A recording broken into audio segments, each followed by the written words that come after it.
lorsque tu veux parler de ta propre marque, la première des choses à faire, c'est de te poser et de raconter une histoire. Petite parenthèse, mes chers amis, les préinscriptions de la formation Amazon USA sont ouvertes. Donc, comme je vous l'avais dit, je vous mets le petit lien en dessous. Les personnes qui veulent en bénéficier, ce sera vraiment très bénéfique si vous avez envie d'exploser vos chiffres. Voilà.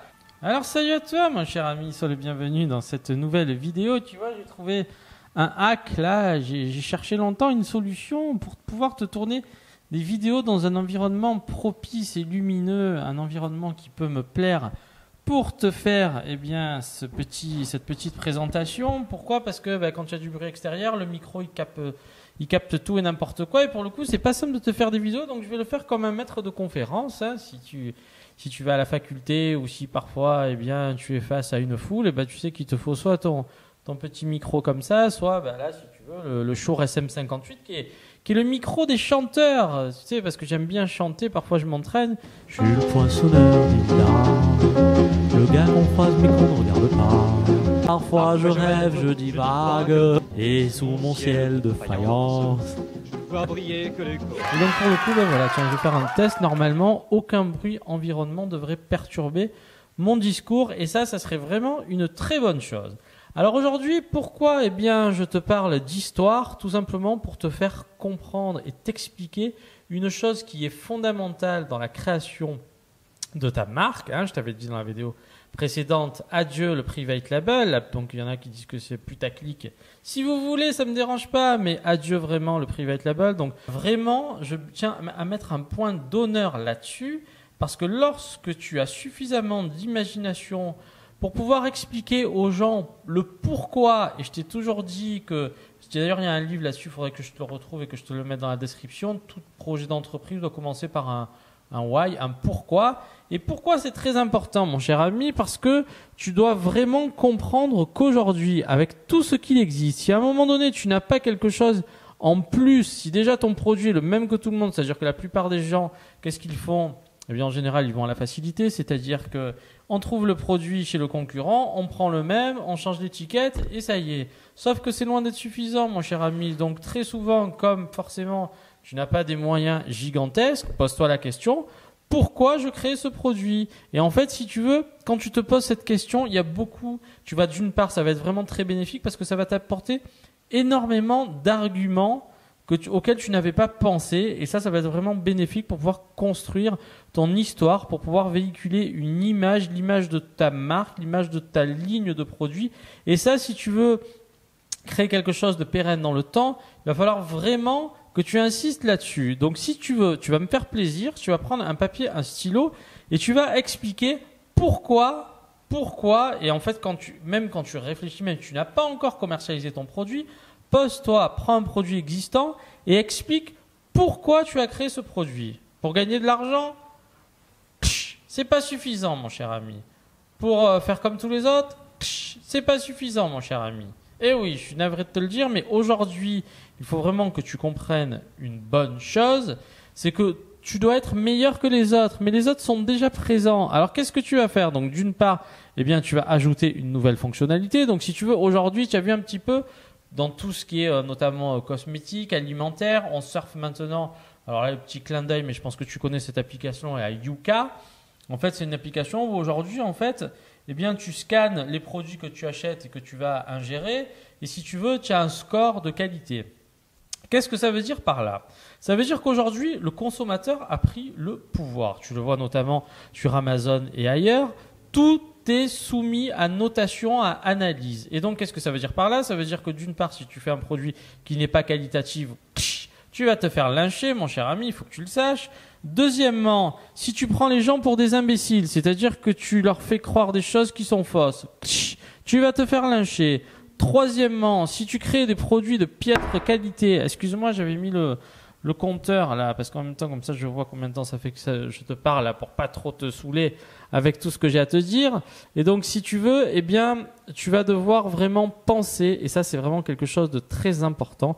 Tu vas vraiment penser à créer quelque chose qui apporte vraiment une qualité, qui apporte un plus par rapport à l'existant. Je m'explique. Je te parle souvent de cosmétiques. La plupart des crèmes aujourd'hui, on s'en rend compte que maintenant, ou il y a quelques années en arrière, eh bien en fait, il faut que tu saches que la plupart des produits, les shampoings, les savons, les dentifrices, etc., c'est rempli de produits toxiques. Et donc, il y a même du pétrole. Alors, une forme de pétrole dans certains produits. Ça veut dire que quand, par exemple, tu te laves le visage, eh bien, parfois, tu te laves avec un extrait de pétrole. Alors, je suis pas chimiste, mais qu'est-ce qui se passe aujourd'hui? C'est-à-dire que si demain tu te mets dans le cosmétique, eh bien, tu dois partir de ce constat. Et donc, si tu veux, on va dire que tiens, tu commercialises une crème de jour.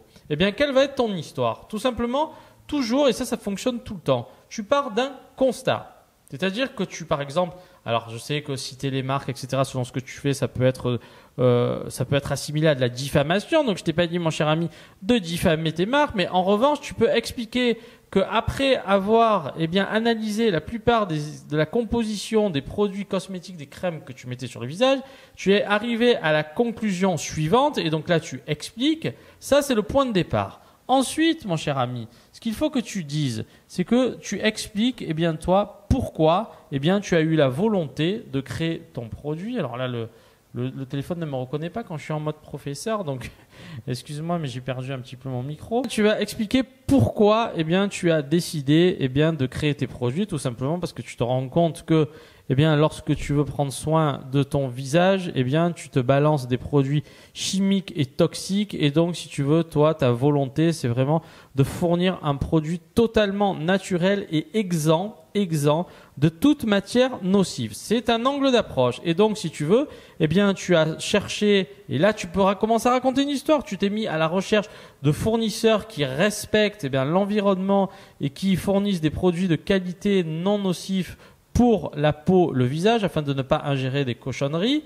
Et donc, tu t'es mis à la recherche donc de fournisseurs locaux parce que tu veux faire travailler des fournisseurs locaux pour faire non pas un produit de masse, mais plutôt un produit qualitatif pour aider les gens à prendre soin de leur corps, etc., etc. Donc ça, c'est un angle d'approche. Ton packaging va s'en suivre avec quelque chose d'assez épuré, d'assez neutre, tu vas mettre en avant certains arguments marketing, etc., etc. Et quand tu es parti de là, tu as créé ton histoire. Et cette histoire, si tu arrives à expliquer ton histoire personnelle, on va dire que par exemple, notamment, à force de mettre des crèmes, tu avais tout le temps des boutons, des éruptions, la peau qui te gratte, etc. Et puis tu t'es rendu compte en creusant un petit peu que les industriels, la plupart du temps, prenaient les gens pour des gros imbéciles, et tu sors un petit peu les arguments ici et là, tu commences à créer tout ça, tiens, tu te crées une chaîne YouTube. Donc je t'invite à le faire aussi. Ça, il y a peu de gens qui le font. Il y a très longtemps, je t'avais mis une sorte de petite perruque avec des lunettes. Là, le monsieur est présenté, c'était un accessoire, si je me souviens bien, un trépied pour appareil photo.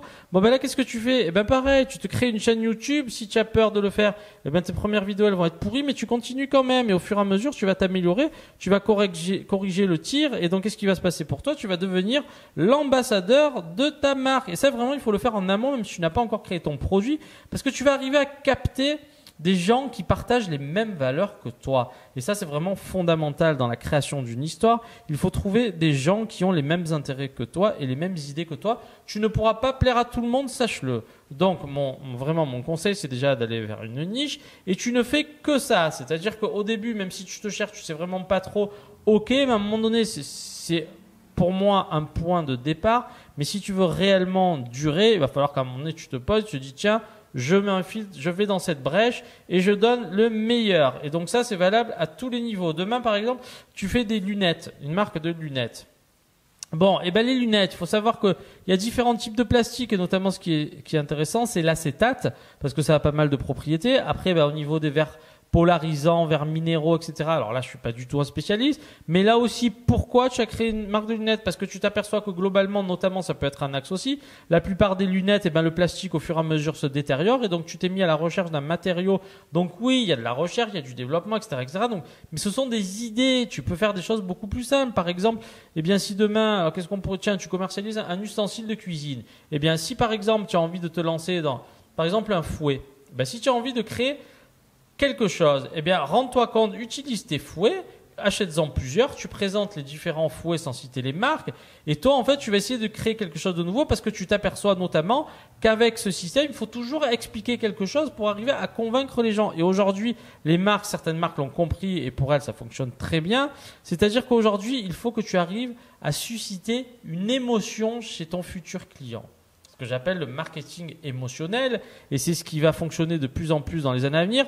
Aujourd'hui, on a compris que les consommateurs ne voulaient plus être pris pour des billes. Et ça, il faut que tu le comprennes réellement. C'est-à-dire que si tu pars du principe que oui, il suffit juste de prendre un produit, de mettre ton étiquette, ça peut fonctionner. Mais si vraiment tu as un projet sur le moyen long terme, comme c'est aujourd'hui, parce que cette chaîne, c'est la chaîne du commerce, mais c'est la chaîne de l'entrepreneuriat. Qui dit entrepreneuriat dit qu'à un moment donné, si tu te lances dans quelque chose, c'est pour bien le faire. Si tu te lances juste pour te dire, ah ben tiens, je vais essayer comme ça, puis ça va me faire mes 500 000 euros par mois. Bon, ok, alors je sais pas si je suis la bonne chaîne. Moi, j'ai vraiment envie de personnes qui créent des choses durables. Et pour le coup, eh bien, lorsque vous faites ça, ça pourra vraiment vous apporter beaucoup de bonnes choses. Je mets en pause parce que j'ai entendu un petit son. J'espère que j'ai encore de la place pour continuer cette vidéo. Ne quitte pas. Tac! Et donc, du coup, qu'est-ce qui se passe? Je te disais simplement, eh bien, que lorsque tu te projettes un petit peu, pose-toi, prends un papier, un stylo, analyse ta concurrence, très important. Analyse ta concurrence, mais ne fais pas, c'est très important, ne fais pas comme tes concurrents. Moi, si tu veux avec ma chaîne, je regarde pas les autres chaînes. Il y a souvent des gens qui me disent, alors ça aussi c'est marrant, j'ai vu truc qui propose à peu près la même formation que toi. Je t'avoue que j'hésite. Mon cher ami, si tu viens chez moi, ne me parle pas d'un concurrent, je ne les regarde même pas. Franchement, je ne sais absolument pas ce que font les autres, ça ne m'intéresse pas. Moi, je suis dans mon truc, je suis authentique, je cherche l'authenticité. Donc toi, fais-moi plaisir avec tes produits, fais la même chose, sois authentique. Le problème des gens aujourd'hui, c'est que tout le monde veut faire à peu près la même chose. Et au final, qu'est-ce qui se passe? Vous faites des choses moyennes. On le voit notamment avec Apple. À l'époque de Steve Jobs, il y avait un petit peu des produits révolutionnaires. Aujourd'hui, c'est un petit peu patatras et d'ailleurs tu le vois, ça va pas très bien en ce moment pour la pomme. Pourquoi? Eh bien parce que tout le monde aujourd'hui fait la même chose. Soyez un petit peu novateur et vraiment ayez une ligne directrice. Arrêtez de regarder parce que quand vous regardez, vous êtes la pâle copie de quelqu'un d'autre. Et donc moi ça ne m'intéresse absolument pas. J'espère que vous l'avez compris. Cette originalité peut parfois vous poser me rendre plus ou moins crédible, j'en sais rien, mais moi je me suis vraiment donné cette ligne directrice de faire quelque chose peut-être d'un peu plus sympathique, mais le message, vous l'avez compris, le message il est bon, le message il est sain, et c'est ce que je veux vous dire, c'est-à-dire qu'aujourd'hui si vous vous donnez les moyens, et d'ailleurs à ce sujet, petite parenthèse, ce sera l'objet de ma citation, étudie Napoléon Ier, c'est vraiment un mec qui a vraiment une vision extraordinaire à son époque, mon cher ami, tu sais comme moi, qui n'est plus de ce monde, mais qui a une vision extraordinaire sur énormément de choses, et je t'invite vraiment à t'intéresser aux gens qui ont créé et qui ont façonné l'histoire. Tu vas apprendre des choses absolument fabuleuses et qui sont complètement différentes de tout le bullshit qu'on peut voir aujourd'hui. Donc moi, c'est vraiment un truc que je suis en train d'étudier et je suis un petit peu fasciné. Bon, tout ça pourquoi? Tout ça pour te dire qu'à un moment donné, lorsque tu t'es fixé un cap, tu dois absolument t'y tenir et tu dois te mettre un petit peu des œillères. La concurrence, on s'en fout. Toi, tu es la marque lambda. Cette marque, elle est là parce que, et elle avance dans ce sens. Et je te garantis qu'à terme, ça va payer pour toi, mon cher ami. Et donc, pour finir cette petite vidéo, je vais t'expliquer une chose et je vais te donner une citation. Donc, la citation de Napoléon Ier, mon cher ami, on devient l'homme de son uniforme. Et je t'invite un petit peu à creuser là-dedans. Alors, va sur Internet, fais tes recherches.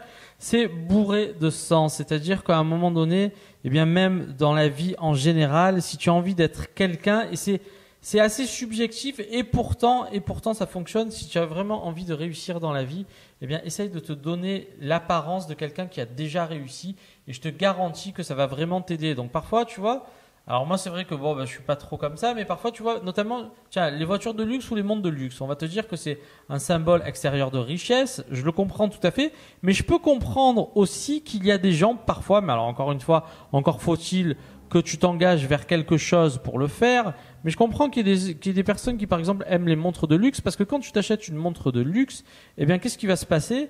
Tu accèdes à un certain rang social et ça va te donner envie. Ce sont des objets, peut-être c'est matériel, mais ça va te donner quelque part l'envie d'avancer et de te sentir comme quelqu'un d'important. Alors je déteste les gens prétentieux, mais psychologiquement, si tu es dans ce type de réflexion, essaye vraiment de t'habiller correctement, de prendre soin de toi et tu verras que ça se passera beaucoup mieux. Ne te laisse pas aller, c'est vraiment, tu sais, moi parfois je fais des essais et j'ai fait à un moment donné dans ma vie, un essai de me laisser un peu aller. Je t'assure que c'est catastrophique. C'est-à-dire qu'en fait, tu commences à rentrer dans une sorte de léthargie qui va faire qu'en fait, tu vas te tirer vers le bas de façon irréversible et c'est très dur de remonter.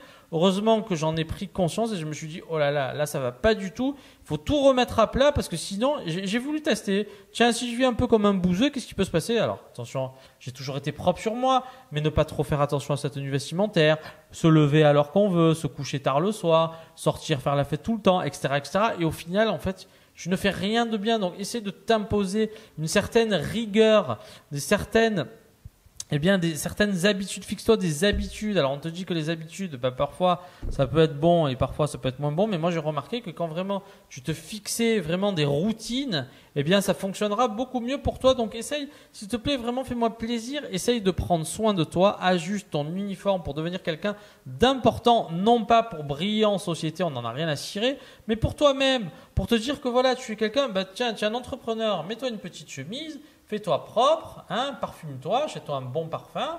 Et si tu veux, tous les jours, mets-toi au travail, même si aujourd'hui, peut-être que ça ne paye pas. Mais dis-toi que voilà, tu es vraiment dans un processus, tu es en train de créer quelque chose et fais-le à fond. C'est vraiment mon message. Si tu veux, moi, ce que j'ai envie, c'est que quand vous fassiez quelque chose, vous le fassiez avec la flamme, avec la foi. Ne faites pas ça juste pour faire. C'est pas quelque chose vraiment qui me plaît. Et je serai vraiment là pour vous le répéter à chaque instant. Voilà, mes chers amis. Je vous dis à très bientôt pour une nouvelle vidéo. Et j'espère que cette fois-ci, il n'y a pas eu de bruit environnement. Je ne sais pas ce que ça va donner. On verra bien.